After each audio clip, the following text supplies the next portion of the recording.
बच्चों, let's see the question.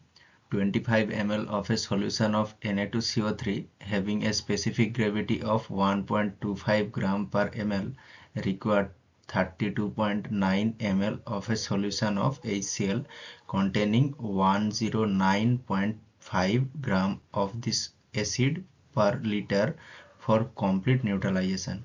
Calculate the volume of 0.84 normal H2SO4 that will be completely neutralized by 125 gram of Na2CO3 solution. तो यहाँ पर हमारा जो की कॉन्सेप्ट लग रहा है वो क्या है? की कॉन्सेप्ट जो है वो यहाँ पर है नॉर्मलिटी. जब हमारा सब्सटेंस सपोज सब्सटेंस 1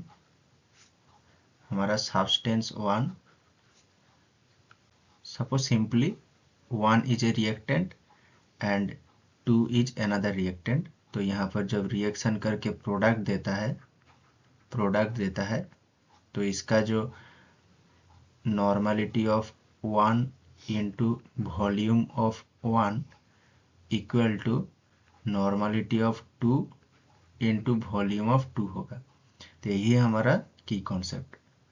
यहाँ पर हम पहले जो रिएक्शन है उस पे जाने से पहले हम पहले देख लेते हैं जो हमारा HCl रिक्वायर्ड है वो कितना दिया गया है.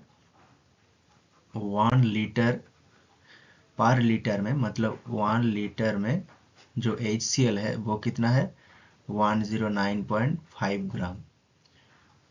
इतना एक HCl, इसका मतलब 109.5 डिवाइडेड बाई हमारा HCl का मोलर मास कितना है 36.5.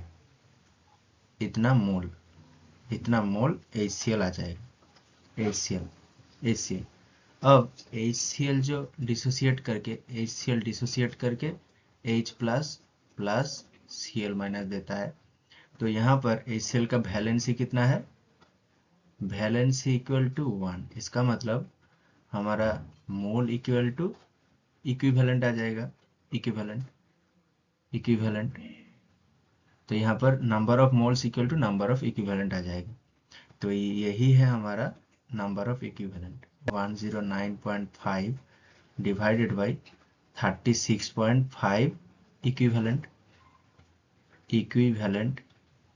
HCl. तो ऐसे आ जाएगा हमारा 109.5 डिवाइडेड बाई 36.5 नॉर्मल, क्योंकि 1 लीटर में जितना इक्विवेलेंट होता है वही है हमारा नॉर्मलिटी. तो यहाँ से नॉर्मलिटी ऑफ HCl कितना आ गया यहाँ पर 109.5 डिवाइडेड बाई 36.5. ये इतना नॉर्मल.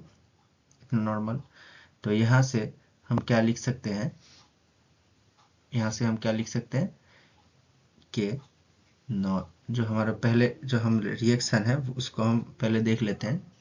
जो HCl प्लस Na2CO3 ये रिएक्ट करके 2NaCl plus CO2 plus H2O ये देता है. तो यहाँ से हम अगर देख लें कि जो N normality of HCl into volume of HCl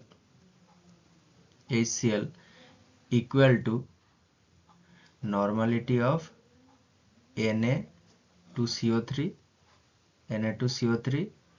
into हमारा वॉल्यूम ऑफ Na2CO3 है. तो यहाँ पर जो हमारा नॉर्मलिटी ऑफ Na2CO3 आ जाएगा. Na2CO3 वो कितना है नॉर्मलिटी ऑफ HCl, इसका मतलब 109.5 divided by 36.5 into volume of HCl, इसका मतलब जो हमारा 32.9 ml दिया गया है तो इसको हम ml में लेंगे तो इस वाले जो Na2CO3 का वॉल्यूम वो भी ml में लेना पड़ेगा। तो यहाँ पर जो हमारा ml में आ जाएगा वो कितना है 25 ml, क्योंकि क्वेश्चन में दिया गया है इतना।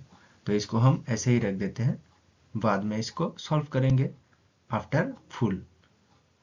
तो यहाँ पर सेकेंड वाला जो रिएक्शन होगा उसमें उसमें क्या होगा H2SO4 एंड Na2CO3 के बीच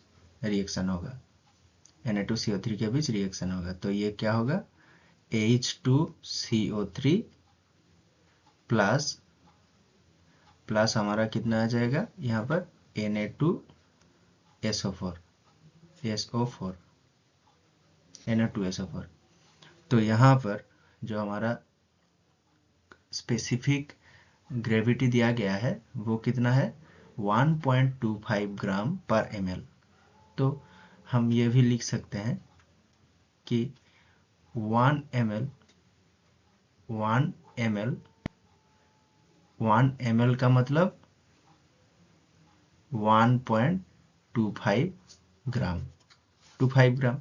तो इसका मतलब जो 1.25 ग्राम इसको हम ऐसे लिख सकते हैं इक्वल टू 1 ml।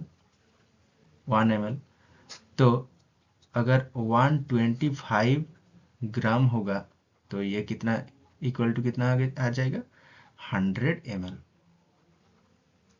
ml आ जाएगा।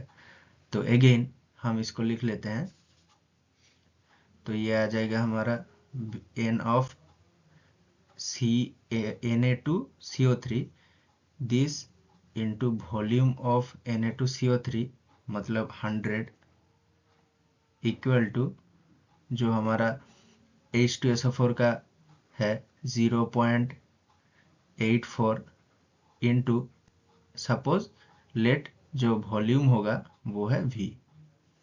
तो यहाँ से अगर हम सॉल्व कर लें तो V कितना आ जाएगा हमारा V हमारा हो जाएगा 109.5 into 32.9 divided by 36.5 into 25 and ऊपर में 100 वो रह जाएगा डिवाइडेड बाई हमारा 0.84 नीचे मल्टीप्लाई हो जाएगा 84। तो ये मल्टीप्लिकेशन इस तरीके से इसको हम सॉल्व करके क्या लिख सकते हैं दिस इक्वल टू 470 ml। तो यहाँ पर हमारा फाइनल आंसर क्या आ जाएगा the volume of 0.84 normal H2SO4 is 470 ml। Hope you understood it well. Best of luck.